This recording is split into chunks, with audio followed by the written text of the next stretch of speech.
cooperador, a irmã Alfa, Arquipo, nosso companheiro de lutas, e a igreja que se reúne com você em sua casa.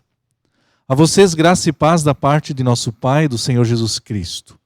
Sempre dou graças a meu Deus, lembrando-me de você nas minhas orações, porque ouço falar da sua fé no Senhor Jesus e do seu amor por todos os santos. Oro para que a comunhão que procede da sua fé seja eficaz no pleno conhecimento de todo o bem que temos em Cristo. Seu amor me tem dado grande alegria e consolação, porque você, irmão, tem reanimado o coração dos santos. Por isso mesmo, tendo em Cristo plena liberdade para mandar que você cumpra o seu dever, prefiro fazer um apelo com base no amor. Eu, Paulo, já velho, agora também prisioneiro de Cristo Jesus, apelo em favor de meu filho Onésimo, que gerei enquanto estava preso. Ele antes lhe era inútil, mas agora é útil, tanto para você quanto para mim. Mando de volta a você como se fosse meu próprio coração. Gostaria de mantê-lo comigo para que me ajudasse em seu lugar, enquanto estou preso por causa do Evangelho. Mas não quis fazer nada sem a sua permissão, para que qualquer favor que você fizer seja espontâneo e não forçado. Talvez ele tenha sido separado de você por algum tempo, para que você o tivesse de volta para sempre. Não mais como escravo, mas acima de escravo, como irmão amado. Para mim, ele é um irmão muito amado. E ainda mais para você, tanto como pessoa, quanto como cristão. Assim, se você me considera companheiro na fé, receba como se estivesse recebendo a mim. Se ele o prejudicou em algo ou lhe deve alguma coisa, ponha na minha conta. Eu, Paulo, escrevo de próprio punho. Eu pagarei para não dizer que você me deve a própria vida. Sim, irmão, eu gostaria de receber a você algum benefício por estarmos no Senhor. Reanime o meu coração em Cristo. Escrevo-lhe certo de que você me obedecerá, sabendo que fará ainda mais do que lhe peço. Além disso, prepara-me um aposento, porque graças às suas orações espero poder ser restituído a vocês. Epáfras, meu companheiro de prisão por causa de Cristo Jesus, envia-lhe saudações. Assim como também Marcos, Aristarco, Demas e Lucas, meus cooperadores. A graça do Senhor Jesus Cristo seja com o espírito de todos vocês. Até aqui a leitura da palavra de Deus. Quando nós olhamos para este livro tão pequeno, mas tão especial e tão significativo, como são lições muito preciosas, a gente pode perceber nele assim alguns temas que nós trabalhamos nos últimos cultos. Nos últimos cultos foi falado deste cuidado e deste olhar transformador de Jesus. E vimos algumas pessoas que foram transformadas pelo próprio Senhor Jesus, a multidão. De maneira bem especial o Pedro, com as suas redes vazias, pode experimentar o cuidado de Jesus na sua vida. Vimos também Jesus transformando a vida de leprosos. 10 deles foram restaurados pelo poder que só o Senhor tem. E vimos que apenas um voltou. Os outros tocaram a sua vida, um foi grato. E assim também nós vemos no livro de Filemão diversas pessoas que foram transformadas. E aí então a gente vê que a transformação da parte do Senhor Jesus, ela não termina no ministério público de Jesus. Mas o agir de Deus, o seu poder, a ação do Espírito Santo, a presença de Deus não se limitaram apenas a um pequeno espaço de tempo, mas a Bíblia vai registrando Atos, Filemão e os outros, que o poder de Deus e o seu olhar de cuidado e o seu olhar de transformação para com as pessoas continuam. E também não termina quando os livros da Bíblia terminaram. Continuou depois. Continuou ao longo da história. Continua também nos nossos dias e temos experimentado este olhar de cuidado e transformação que vem da parte do Senhor. Que especial é sabermos disso. Assim também como foi com Pedro, que Jesus ali foi chegando perto dele e foi se encostando nele, foi ajudando nele. Assim a gente vê no nosso texto também Deus acha um jeito, um caminho de também chegar até Onésimo. Vamos ver isso um pouco mais nessa noite. No culto do último domingo fomos desafiados a não nos envergonharmos do Evangelho, não nos envergonharmos desse poder de Deus, não nos envergonharmos daquilo que Deus faz nas nossas vidas, e fomos desafiados a compartilhar isso. No livro de Filemão a gente enxerga isso. Paulo não se envergonhou. E mesmo numa situação bem adversa, prisão, ele compartilhou do amor de Deus. E isso fez uma diferença naquele lugar. fez uma diferença naquela prisão. Fez diferença na vida de Onésimo. E a gente percebe também nesse livro a gratidão, o contentamento. O jeito de Paulo, a maneira como ele vai cuidando de Onésimo, a maneira como ele vai se dirigindo a Filemão, o próprio Filemão, a gente percebe que eles são gratos por aquilo que Deus fez na vida deles. E por isso também eles estão dispostos a fazer diferença na vida de outros, orientando, pregando, abrindo as suas casas e assim por diante. Então a gente vê na carta de Filemão muitos dos temas, né, que foram abordados também nos últimos cultos. Agora então, olhando para a nossa carta de maneira mais específica, convido para a gente num primeiro momento olhar então para Paulo. E antes de olharmos então para Paulo, gostaria que você então ainda olhasse para essa imagem também, né, que foi a imagem também que foi divulgada no convite. Aqui temos um regador. Não sei se alguém conhece esse objeto por outro nome ou não. É regador? Cada bairro, cada região, né, tem às vezes seus nomes específicos. É regador para todos? É? Não tem outro nome? Não, é só isso mesmo. Hã? É isso? É que eu escutei uns nomes, mas não é nome diferente, é regador mesmo, né? Então a gente percebe que esse regador, assim, ele não tem muita utilidade, né? Põe água dentro, vai regar, ele vai se regar a si mesmo. Gießkanne, já. Alemão, inglês, alguém sabe ou não? Não? Nosso amigo peruano não está hoje aí, né? Então ele podia nos ajudar, como é que fala no país dele, né? Então diversas línguas têm o seu nome. Então do jeito que ele está ali, ele não tem uma utilidade, ele perdeu a sua função, ele perdeu o seu propósito. Isso aconteceu também na vida de Onésimo e tem acontecido na vida de muitas pessoas. Mas ao mesmo tempo a palavra de Deus vai dizendo que Deus é aquele que pode transformar um objeto que perdeu a sua utilidade em algo muito especial. E quando a gente olha para a vida de Paulo, Paulo também é alguém que tinha perdido totalmente o seu propósito. Se a gente comparasse a vida de Paulo também com o regador, esse regador, a vida de Paulo sofreu bastante, né? Levou muita pancada. A vida de Paulo tem muitas marcas da dinâmica da vida, marcas de apedrejamento, marcas de açoite, de prisão, como também acontece aqui. É um regador assim que experimentou muitas adversidades.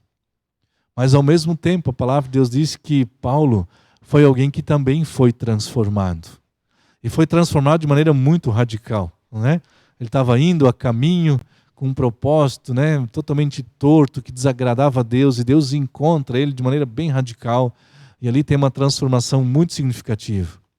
Por isso o próprio apóstolo Paulo vai dizer sobre a sua vida, ele vai dizer onde superabundou o pecado, onde tinha só, né, ausência de utilidade, né, tudo inútil, onde superabundou o pecado, agora superabundou a graça, como nós cantamos, um hino muito especial. E Paulo experimenta essa abundância da graça, que recomeça com ele, que perdoa, que dá novos alvos, que dá novos propósitos, que dá novos objetivos, que dá um novo sentido. Paulo foi alguém que experimentou a transformação que vem da parte de Deus. E ele sabe quem ele era e sabe o que ele experimentou, e por isso ele também olha com essa mesma esperança para com aqueles que estão ao seu redor. Por isso Paulo, também transformado, tem esse olhar também de misericórdia e de compaixão também para com Onésimo, o colega de prisão. E Paulo estava preso não porque cometeu um delito, mas foi preso por causa do evangelho. Onésimo está preso por causa de algum delito. Mas Paulo consegue olhar para a vida deste homem e diz: ali pode ter esperança, ali também pode ter mudança, ali também onde tem muito pecado pode ter muita graça, como o próprio Paulo também experimentou na sua vida. E é interessante agora que Paulo, olhando ainda um pouquinho para Paulo, este homem que teve essa sua vida transformada, é alguém que agora cuida, é alguém que agora zela por esta novidade de vida. No versículo 4 do livro de Filemão diz que Paulo é um homem de oração. Ele não apenas tem a vida transformada, mas agora ele vive essa transformação. E por isso ele é um homem de oração. E por isso ele agradece por aquilo que Deus fez na vida dele, mas também tem um olhar além da vida dele. Ele agradece aquilo que Deus está fazendo na vida das pessoas ali, com o Filemão, as pessoas que ele cita no início da carta, e tudo que está acontecendo naquela cidade onde Filemão mora. Paulo, então, é este homem de oração, é este homem de gratidão, que se alegra por aquilo que Deus está fazendo em outros lugares.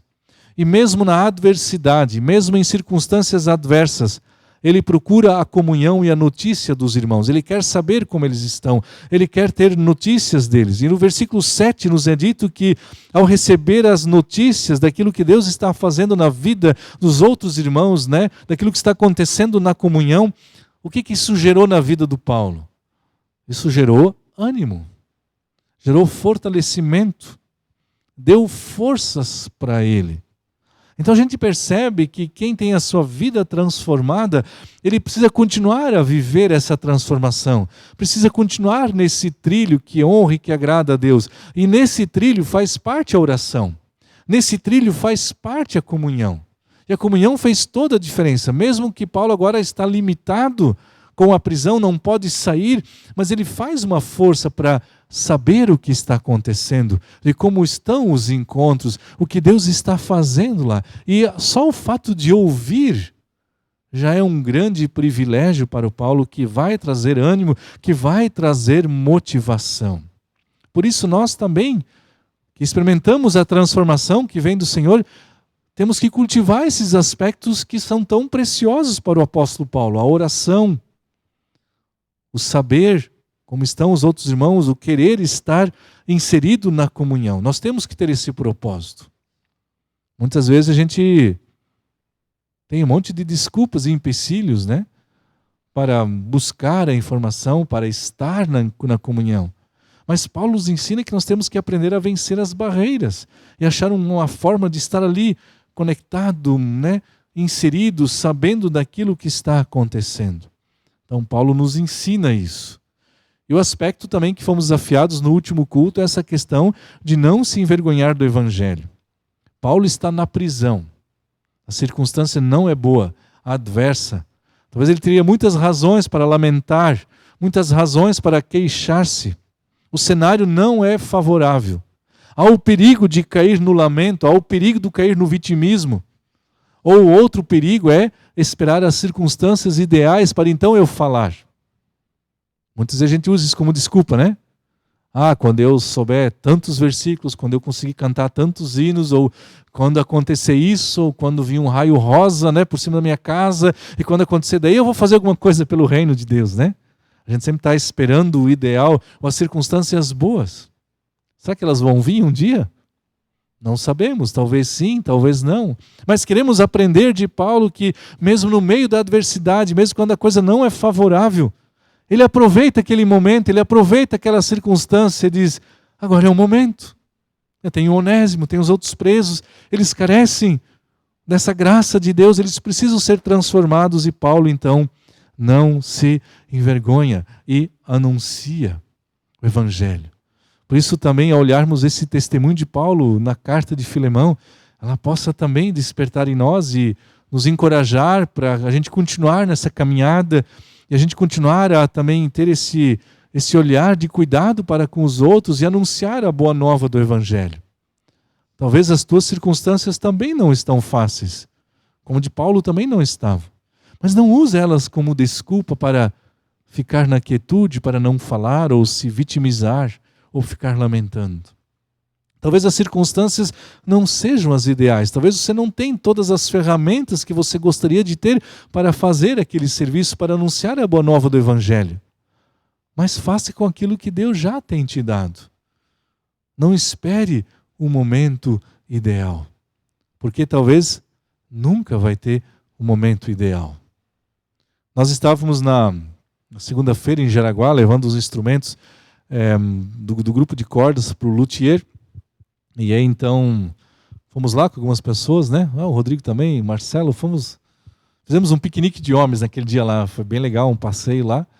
E aí, enquanto nós tivemos que esperar os instrumentos ficarem prontos, cerca de 3, 4 horas, fomos no Parque da Malve. Que para mim, né? Para mim não, para nós, né? Para nossa família é um lugar muito especial, porque nós noivamos no parque lá. Então sempre é bom estar lá. Mas eu quero chamar a atenção que quando nós estávamos lá, tinha um Fiesta parado lá. Conhece Fiesta, né? Um carro compacto, pequenininho, né? Aí tinha um casal lá. Eles moram dentro do Fiesta. Eles estão 2 anos já morando dentro do Fiesta. Tem em cima o bagageiro, um cano de PVC ao redor, que eles armazenam água, né? E aí o Fiesta eles botam o banco para frente, eles têm o colchão, viram uma cama lá, e daí no porta-malas, nas portas laterais, fizeram uns negócios assim que daí eles tiram coisa, eles têm fogão, as suas comidas. Eles vivem assim, né? Eles têm muito desejo de comprar um carro maior, uma Kombi, ou uma van, um ônibus. Mas enquanto não dá, eles estão andando de quê? De Fiesta. Talvez não é o ideal. É trabalhoso. Você consegue imaginar você viver dentro de um Fiesta, né? Estão mais de 2 anos fazendo isso. Mas é o que tem. Então, se é o que tem, a gente vai com o que tem. E muitas vezes a gente pensa, não, mas se esperasse o ideal, talvez eles vão viajar daqui a 100 anos, talvez. Mas talvez não vai mais ter força, né? Nem condições. E muitas vezes, eu quero compartilhar isso, né? Que me chamou a atenção, esse exemplo desse casal, né? Que se coloca nesse perrengue ali, né? E nesse aperto ali, e vai vivendo assim, mas estão indo. Não estão esperando o ideal. E muitas vezes no reino de Deus a gente faz isso, a gente espera o ideal. Quando a gente tem todas as condições, todas as ferramentas, a gente vai desperdiçando oportunidades. Um tempo atrás eu já compartilhei isso aqui, mas eu repito que ajuda a entender isso. Eu vinha do meu estágio, eu ficava lá um período, e quando terminava o meu estágio, eu voltava para a minha realidade. Estudante e tal, né? E a comunidade que eu estava lá fazendo estágio era uma comunidade muito rica, com muitos recursos. Casas grandes, carros importados, bastante fartura. Era assim um padrão bem interessante. Só que quando saí do estágio, como disse, voltava para a minha realidade, que era um ônibus velho, batendo muito, subindo a serra para chegar em São Bento. Essa era a minha realidade. E eu um dia estava dentro do ônibus ali, e estava sonhando, pensando, um dia se eu tiver uma casa daquela, nossa, fazer um estudo bíblico numa garagem daquelas. Se eu tiver uns carros importados daqueles, eu posso buscar muita gente para os estudos bíblicos, para o culto. Se eu tiver aquele sítio, se eu tiver aquele barco, se eu tiver. Eu estava pensando, se eu tiver. Daí eu vou fazer bastante. Casa grande, vai ser lugar de culto, os carros vão estar à disposição para buscar pessoas. Se eu tiver, vou fazer bastante. Enquanto estava pensando, se eu tiver, vou fazer bastante, de repente eu olho para o meu lado. E o que tinha do meu lado? Uma senhora bem de idade, com muita dificuldade, viajando em pé. E eu, sentado. Se eu tiver uma casa, um carro, daí eu vou fazer. É bom pensar desse jeito, é bom sonhar, né? Mas qual era a minha tarefa naquele momento? Ficar sonhando se eu tiver? Era essa a minha tarefa? Não, a minha tarefa era o quê? Deixar aquela senhora sentar. Mas eu não tinha visto a senhora, porque eu estava perdido nos meus pensamentos. Nos meus ideais. Se, quando. Acho que ainda não chegou o ideal, né? Mas percebe? Não espere pelo ideal. Às vezes o que Deus quer de você é que você coloque o teu banco à disposição. E um banco de ônibus eu tinha. É o que eu tinha. O meu lugar. E o que eu tinha eu não estava colocando à disposição do reino. Esse é o negócio. E é isso que Paulo nos ensina. Está na prisão, circunstância difícil, não é o ideal, mas lá ele pode fazer alguma coisa. E o que ele pode fazer, ele faz. Às vezes é um banco que você tem que colocar à disposição. Então coloque o banco à disposição e dê lugar para aquela pessoa sentar. Talvez é só isso que Deus está pedindo para você fazer. Mas faça o que Deus está pedindo. E a Bíblia diz que quem é fiel no pouco, Deus pode colocar sobre outras coisas, sobre grandes coisas. Mas seja fiel no pouco. Talvez é um vizinho, talvez é uma ligação, talvez é um contato, talvez é um abraço, talvez é uma palavra. Mas aquilo que Deus está te colocando, coloca isso à disposição. Olhando agora um pouquinho adiante, olhando para Filemão. Filemão é uma desses regadores, né? Que brilha onde ele está. Ele faz diferença onde ele está. E o texto de Filemão aqui vai dizer que Filemão é um amado cooperador. É alguém também que está na ativa, alguém que foi transformado, mas não estacionou na transformação. Ele continuou a se envolver no reino de Deus. É isso que tem que acontecer. Não apenas começar, mas continuar. Nessa caminhada, ser cooperador, se envolver no reino de Deus. E o texto vai dizer que Filemão tem a casa aberta. Talvez ele era uma dessas pessoas ricas, né? Com garagem grande. E se ele tem uma garagem grande, então ele bota isso à disposição. E é o que ele fez. O que ele tinha, o que Deus pedia, ele colocava à disposição. O texto também vai descrever que Filemão era um homem de fé. Como também já mencionei, amava as pessoas. Tem também na sua vida marcas que também não são fáceis. Um dos seus escravos o prejudicou muito, lhe roubou, fugiu. Ele tem que resolver essa tensão, talvez repor alguém ali para esse serviço. Ou seja, nem sempre também na vida de Filemão as coisas ocorreram como ele imaginava. Ele também tem as suas lutas, tem os seus desafios, tem coisas que acontecem diferente do que ele poderia imaginar.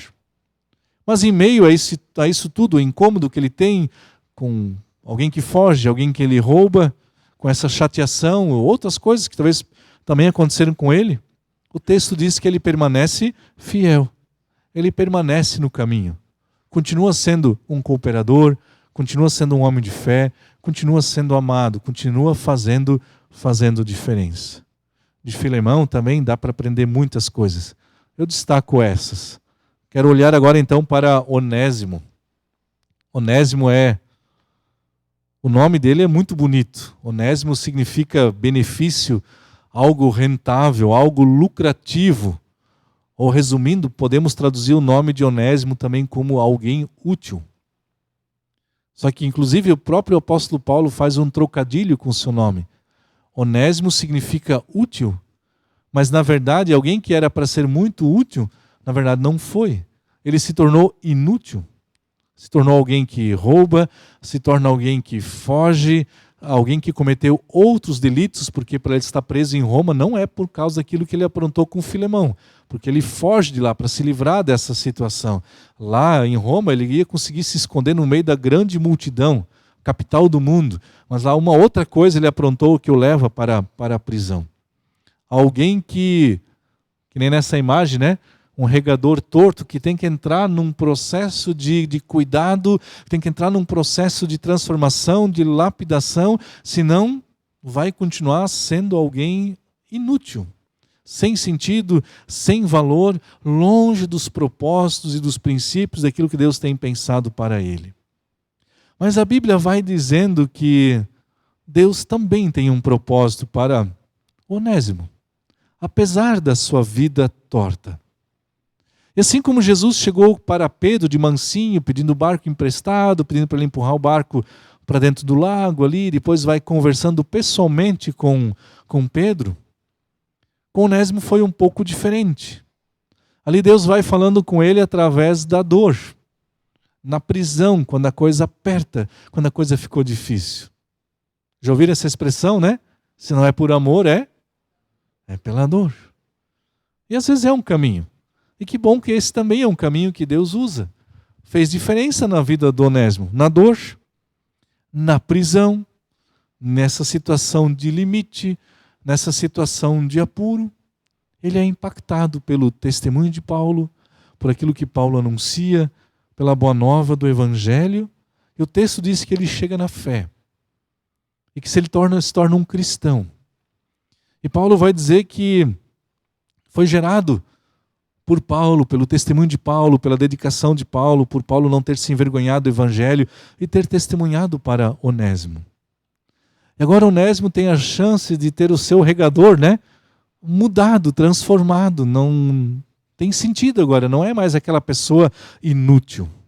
E o texto aqui vai dizer que Onésimo, a partir dessa mudança de vida, a partir da graça de Deus que o transforma, ele se torna agora lá na prisão um ajudante de Paulo. E Paulo diz que Onésimo é alguém muito precioso, alguém muito amado para ele. É alguém que Paulo gostaria de ter consigo. Só que quando Paulo vai tratando e quando a vida do Onésimo vai sendo moldada e transformada, isso já se percebe ali na prisão. Deus também vai conversando com Onésimo e diz, olha, tu tem também uma coisa pendente na tua vida lá de longe, de muito tempo atrás. E não tem como fugir disso. A gente às vezes tenta fugir. Às vezes a gente tenta colocar isso para debaixo do tapete, mas não dá. O Espírito Santo vai agindo. e vai trabalhando, e vai mostrando algumas áreas da nossa vida, e é assim que acontece com Onésimo. E agora Onésimo precisa ir e consertar alguns aspectos do seu passado e da sua história. Ele não o faz sozinho. Ele faz isso com a ajuda e com o aporte de Paulo, com a retaguarda de Paulo, que escreve essa carta, que vai preparando o terreno, que vai dizendo o que aconteceu com Onésimo, a sua mudança, a sua transformação, que antes tinha muito pecado, agora a graça superabundou, e vai orientando para que Filemão tenha um olhar de misericórdia, de compaixão, e que possa enxergar o Onésimo não apenas como aquele que lhe fugiu, mas alguém agora que foi transformado e que precisa agora conversar com Filemão e botar algumas coisas em dia, para que Filemão saiba como lidar com essa situação. E agora Onésimo ele vai, obediente ao cuidado de Deus, se deixa moldar, se deixa transformar, com frutos visíveis na prisão e com frutos visíveis também com relação ao seu passado. Temos então um Onésimo que foi transformado, um Filemão que foi transformado, um Paulo que foi transformado.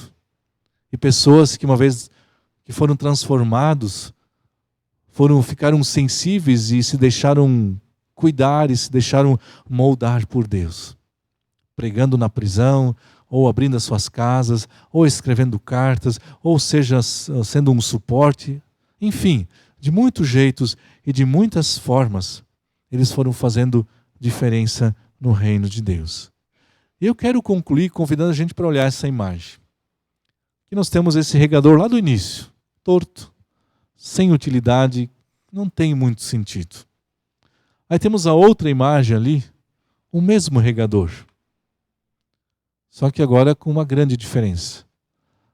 Ele está tendo agora um sentido. Ele é útil agora. Não talvez para aquele propósito ao qual ele havia sido pensado. Deus poderia ter feito um corte, podia ter soldado e fazer um bico do jeito certo. Deus tem poder para isso e tem algumas situações que ele faz isso. Ele vai consertando e devolve o propósito inicial que ele havia pensado. Como aquele oleiro, né, que pega aquele vaso que não está muito bom, e ele vai amassando e vai moldando e vai fazendo algo muito especial. Às vezes Deus faz isso, vai consertando a ponta ali, colocando a ponta do jeito certo. Às vezes Deus conserta de outra maneira, dando um novo propósito, dando um novo sentido, dando novas oportunidades. É o que aconteceu com essa imagem ali. Esse regador pode ser um bonito vaso de flor, que pode enfeitar um lugar, que pode alegrar o coração de muitas pessoas. Mas não quero que a gente fique preso apenas na imagem do regador. Mas olhando para essa imagem, gostaria que a gente pudesse usá-la como espelho também para cada um de nós. E ao olhar para essa imagem, a gente possa saber, Deus também quer cuidar e transformar e ajudar também a cada um de nós. Se tem coisas na nossa vida que estão inúteis, que estão sem sentido ou que erramos o propósito, podemos chegar na presença do Senhor para que Ele possa mudar e que possa transformar. Ele transformou Paulo, transformou Filemão, transformou Onésimo. Ele quer cuidar também de cada um de nós. O Senhor pode transformar a nossa vida. Ele pode transformar também aquelas áreas que talvez nós até negligenciamos, ou aquelas áreas que nós meio que deixamos, né? E às vezes colocamos naquela quarto de jogos, né, que tem um monte de coisa.